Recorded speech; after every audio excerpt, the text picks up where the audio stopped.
Miami's back in the play-in tournament for the fourth season in a row. I wish I could say it's a surprise, but sadly it's not. That's what we're going to talk about here on this Thursday's episode of your Heat Latest on FanArc. Thanks again so much for joining us. I'm Sam Shapiro. If you haven't subscribed to the channel yet, you're living under a rock. Stop what you're doing right now. Click that subscribe button. Go like this video as well. And go check us out on Apple Podcasts and Spotify Podcasts. We're over there as well, so you can listen in on the action over there. But subscribe to the channel. We've got great daily content you don't want to miss, all right here Monday through Friday. Miami, for the fourth year in a row, back in the play-in tournament. Bam Adebayo, well, not just Bam. I would say the whole team really jinxed it at this point. The amount of times Miami or players on the Heat specifically said, we don't want to be a part of it. We don't want to be back there. We don't want to do that. Well, congratulations. You made it happen. You're back in the play-in tournament for the fourth season in a row. But it doesn't look like it's going to be the exact same teams Miami is used to maybe facing up against over the now, well, this is going to be the fourth season. In the previous 3 years prior, the makeup of what those teams could look like might just appear a little bit different in this season in comparison, just with how things are kind of configuring out with the Raptors, the Sixers, the Magic, and the Hornets. Now, I believe the Sixers and the Magic are 2 games ahead of Miami, and then Charlotte is 1 game ahead of Miami, from what I had seen in last in the standing, give or take. Miami has the tiebreaker in terms of regular season, in terms of the regular season series with Charlotte and with Philly, but they do not with Toronto, especially after Tuesday night's loss, and they certainly do not with the Orlando Magic.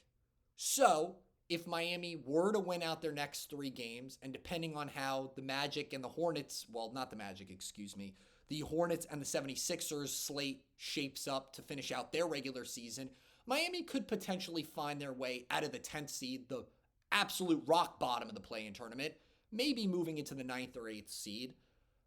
But ultimately, I don't necessarily think in terms of Miami, I think, is capable of beating, if it's the Hornets, the Magic, and the Sixers. I know they haven't beaten the Magic this regular season yet, but I think out of those teams, when you look at, I maybe would argue that they'd have a better shot beating Philly. And then when you look at Toronto and Orlando, those are 2 teams that Miami will probably have a tough battle against if they were to face off against one of the 2 in the play-in tournament, based on how things will kind of shape up. But Toronto kind of on that cusp of finding their way to potentially maybe still not be in the play-in tournament.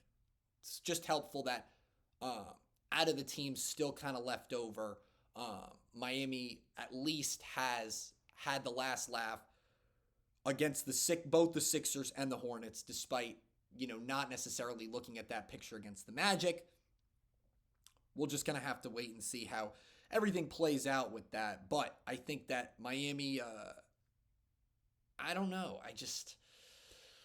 This might be a bit of an interesting take, but I think the best case scenario, assuming that Miami does what they've done in seasons past, find a way through the play-in tournament into the actual playoff bracket, I think the best case scenario for them in this situation, right now they're sitting at 41 and 38, which if they win out their next 3 and in a scenario where Toronto continues to fall off the ledge, if they lose out their next 3, could be at a tie with them at 44 and 38 to finish out the regular season, which wouldn't be terrible. It would at least be better than last regular season for Miami. But I think that in a best case scenario, if they find a way to get the 8th seed coming out of the play-in tournament and match up against the Pistons, that's a better first-round scenario in comparison to, quite honestly, the alternative. I think that even with Cade Cunningham, this matchup for Miami is better, especially than the alternative that I'm going to talk about in the next segment here. Miami has actually stood up pretty well against this Detroit Pistons team throughout the entirety of this season. Granted, in the group stage game where Miami played against Detroit, They only lost by 2 points in overtime. Then following on the 29th, they lost to Detroit again, but that was only by 3 points. And then in the next 2 contests, Miami beating Detroit 118 to 112 on January 1st, and then 121 to 110 on March 8th. So, and Cade Cunningham was in both of those games, which, mind you, Cunningham did return back to the lineup last night in the Pistons matchup against the Bucks. But like in this game against Miami on January 1st to kick off the new year, it's not like Cade Cunningham had a bad game. He had 31 points in this contest and 11 assists, almost a triple-double when you factor in the 8 rebounds.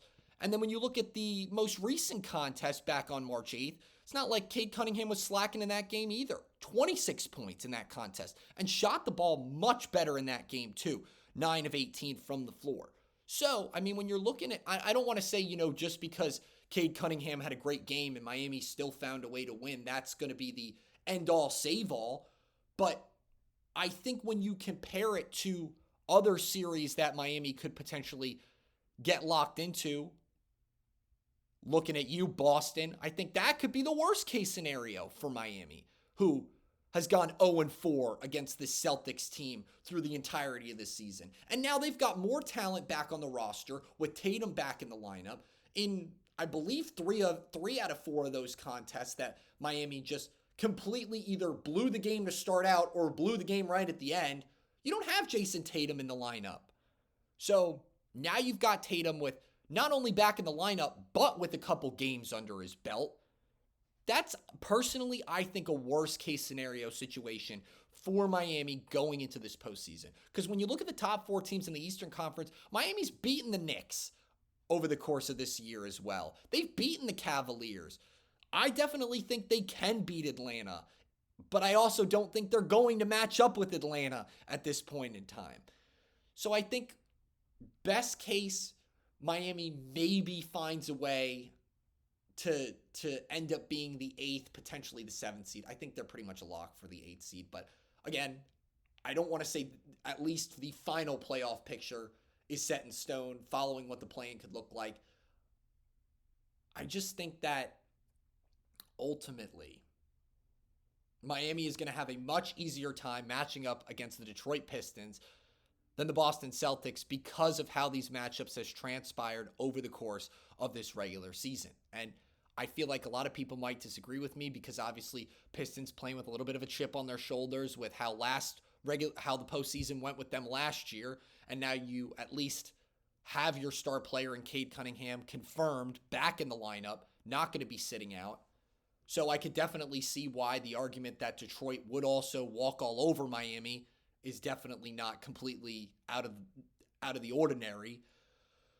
But I think because you are coming off those last 2 matchups where you actually won those games by more than 1 basket, that makes that a little bit more of a favorable matchup in my eyes than the Boston Celtics do. Drop in the comments again what you guys think, because I think best case scenario, if Miami is going to go for a postseason push, they stand a better chance in the first round matching up with Detroit in comparison to Boston, just because of how these regular season matchups have kind of transpired, going 2-2 if you count NBA Cup play with the Pistons, and then going 0-4, I believe, against the Boston Celtics through this regular season. So anyway, last point in conversation that I want to talk about in this episode kind of actually piggybacks off of this worst case scenario season, or kind of piggybacks off what I was talking about in this last block, what the worst case scenario would look like for Miami if they decide to go for that playoff run.